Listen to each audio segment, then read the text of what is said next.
ജീവിക്കണമെങ്കിൽ ഒരു തൊഴിൽ വേണ്ടേ? അതിന് വിദ്യാഭ്യാസ യോഗ്യതയ്ക്ക് ചേർന്ന തൊഴിലാണെങ്കിലോ? നമ്മുടെ ജില്ലയിൽ എത്ര തൊഴിലവസരങ്ങൾ, എത്ര സർക്കാർ സ്ഥാപനങ്ങൾ, ആ സ്ഥാപനങ്ങളിലൊക്കെ എത്ര ഇടുക്കി ജില്ലക്കാരുണ്ട്? നമ്മളത് അന്വേഷിക്കാറുണ്ടോ? PSC പരീക്ഷ എഴുതി കിട്ടുന്ന ജോലികൾ, കേന്ദ്ര സർക്കാരിൻ്റെ തൊഴിലവസരങ്ങൾ, സ്റ്റാഫ് സെലക്ഷൻ കമ്മീഷൻ നമുക്ക് നൽകുന്ന തൊഴിലവസരങ്ങൾ, ബാങ്കിങ് മേഖലയിലുള്ള തൊഴിലവസരങ്ങൾ, ഇന്ത്യൻ റെയിൽവേ നമുക്ക് വെച്ച് നേടുന്ന തൊഴിലവസരങ്ങൾ, ഇതിൽ നമുക്ക് എത്ര സ്ഥലത്ത് കടന്നു കയറാൻ കഴിയുന്നുണ്ട്? ഈ തൊഴിലവസരങ്ങളെല്ലാം മറ്റു ചിലർക്കായി നീക്കിവെക്കപ്പെടുകയാണ്. നമ്മൾ പഠിക്കുകയാണ്, വെറുതെ പഠിക്കുന്നു, യൂണിവേഴ്സിറ്റി നൽകുന്ന സർട്ടിഫിക്കറ്റുമായി നമ്മളിങ്ങനെ അലഞ്ഞു തിരികുകയാണ്.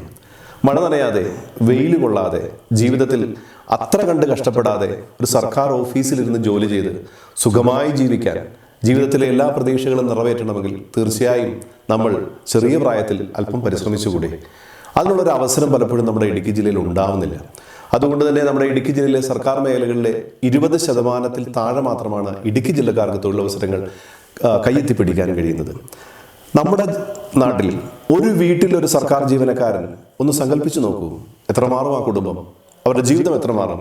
അതിനുള്ളൊരു അവസരം ഒരുക്കുകയാണ് നളന്ദയിൽ ആൻ ഇൻസ്റ്റിറ്റ്യൂഷൻ ഫോർ എംപ്ലോയ്മെന്റ് എന്ന പേരിൽ ബാങ്കിങ് മേഖലയിലെ തൊഴിലവസരങ്ങൾക്ക് പരിശീലനം നൽകുക, PSC കോച്ചിങ് സെന്റർ, അതോടൊപ്പം തന്നെ സ്റ്റാഫ് സെലക്ഷൻ കമ്മീഷന്റെ ഇന്ത്യൻ റെയിൽവേയിലേക്കുള്ള അവസരങ്ങൾ, കൃത്യമായ പരിശീലനം, കൃത്യമായ പരീക്ഷാ സമ്പ്രദായങ്ങൾ, കൃത്യമായ അച്ചടക്കത്തോടുകൂടി നമ്മുടെ പ്രദേശത്തെ കുട്ടികളെ സർക്കാർ സർവീസിലേക്ക് എത്തിക്കുക എന്നുള്ള ഉദാത്തമായ ഉത്തമമായ ഒരു ലക്ഷ്യം നിറവേറ്റുന്നതിന് വേണ്ടിയിട്ടാണ് നളന്ദ ഒരു പുതിയ സംരംഭം ആരംഭിക്കുന്നത്.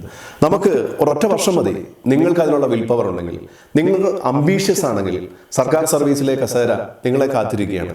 നിങ്ങൾ അതിന് തയ്യാറാണെങ്കിൽ ഞങ്ങളുമുണ്ടപ്പം. നമുക്കൊന്ന് പരിശ്രമിച്ചുകൂടെ?